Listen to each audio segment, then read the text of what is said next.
எல்லாருக்கும் வணக்கம். இது பாசி பயிர் கூட சேர்த்து எப்படி இது மாதிரி வல்லாரக்கீரை எப்படி செய்யறதுன்னு பார்க்கலாம்.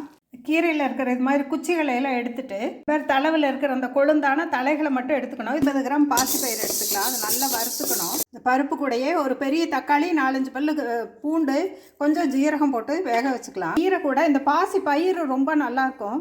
பாசி பயிர் 3/4 வேக்காடு இந்த அளவு வெந்த உடனே சட்டி வச்சு எண்ணெய் காஞ்ச உடனே கடுகு போட்டுக்கலாம்.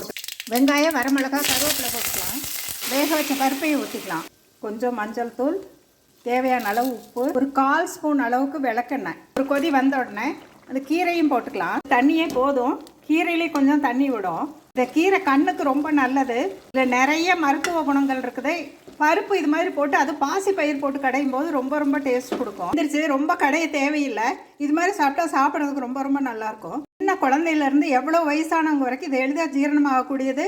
குழம்பு ரெடி. வணக்கம்.